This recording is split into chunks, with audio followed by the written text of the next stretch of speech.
घर के सादा मिसालों से तैयार शानदार आलू गोश्त।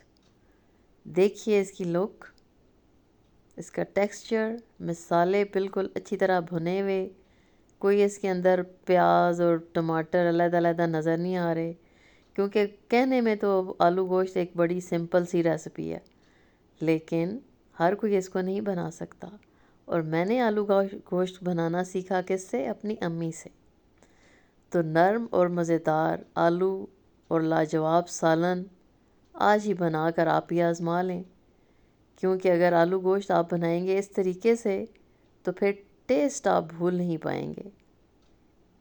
आलू गोश्त का ऐसा जायका जो पूरे ख़ानदान को पसंद आएगा, ट्रस्ट मी।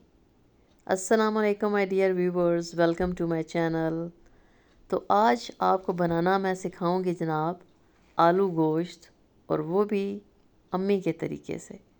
घर के सादा से मिसालों से ये बना है। देखिए किस कदर टेंडर है आलू, और सालन और मिसाला इसका आप ज़रा चेक करें और इसका कलर चेक करें। और साथ में रोटी भी बनाना सिखाऊंगी आपको मैं, वो भी तंदूर वाले स्टाइल में। तो वीडियो को आपने स्किप नहीं करना और पूरा देखना है। तो देखिए जनाब, गोश्त था तकरीबन आधा किलो से ज़्यादा ही था। उसको अच्छी तरह से मैंने वॉश कर लिया और उसके अंदर डाल दिया मैंने पानी। अब पानी मैंने इसके अंदर थोड़ा सा ज़्यादा ही डाला। उसका रीज़न ये है कि गोश्त को जब करूँगी मैं बॉयल, तो जो पानी एक्स्ट्रा होगा ना, यखनी, वो मैंने निकाल लेनी है। और सादा पानी इसके अंदर यूज़ नहीं होगा, इसके अंदर यखनी ही जाएगी। दो छोटे प्याज हैं तो दो, और अगर बड़ा है तो फिर एक ही आपने प्याज डालना है।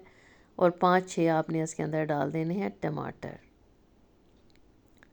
और साथ ही आपने क्या करना है जनाब कि सादा मसाले, नमक, मिर्च, हल्दी और पिसा हुआ धनिया डालना है, और उसको आपने बॉयल कर लेना है। 25 मिनट्स में ये बॉयल हो जाएगा।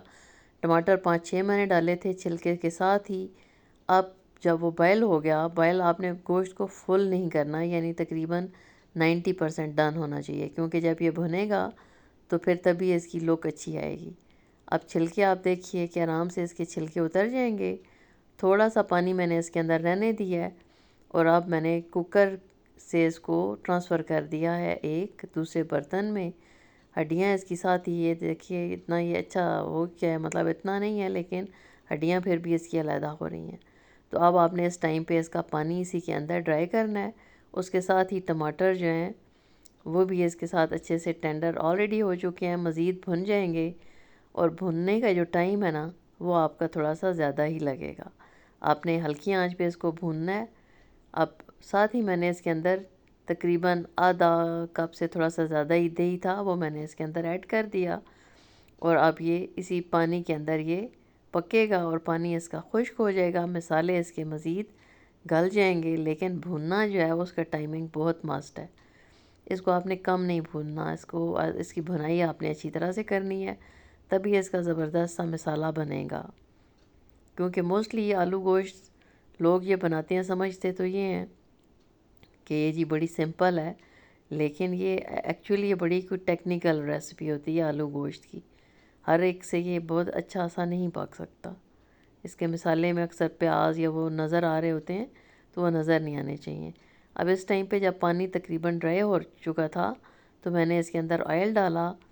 ऑयल आप अपनी चॉइस से डाल सकते हैं, घी भी आप ऐड कर सकते हैं ऑयल की बजाय।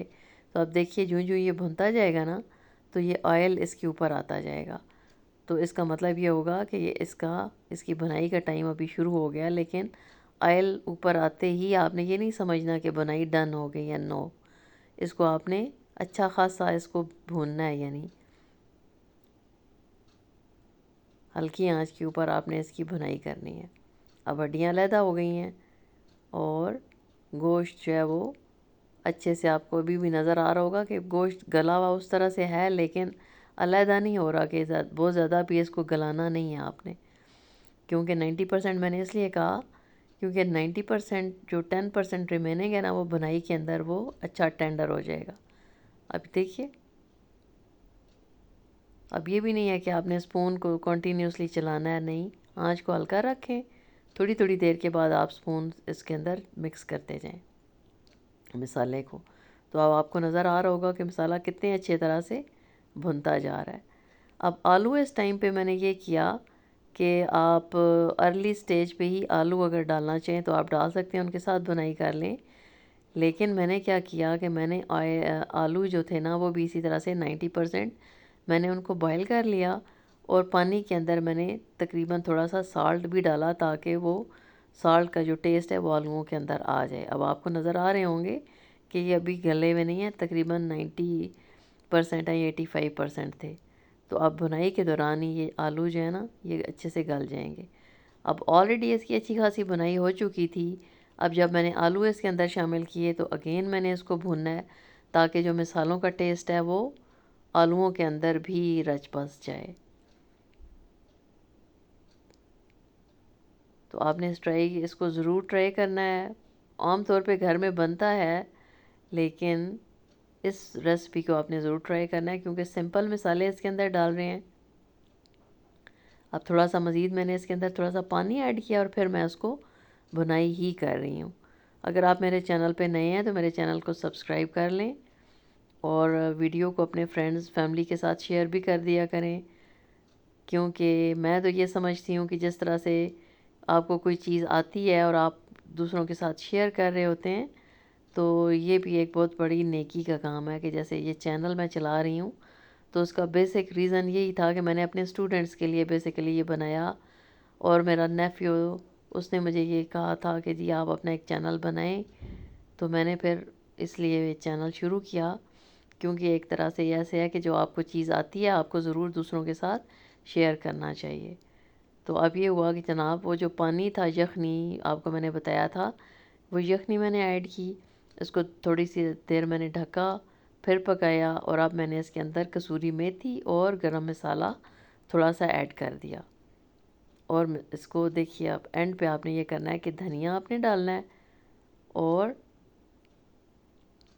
धनिया मैंने इसलिए डाला, थोड़ा सा डाला है ताकि धनिए का और कसूरी मेथी का टेस्ट भी इसके अंदर आ जाए। आप ये देखिए, इट्स डन।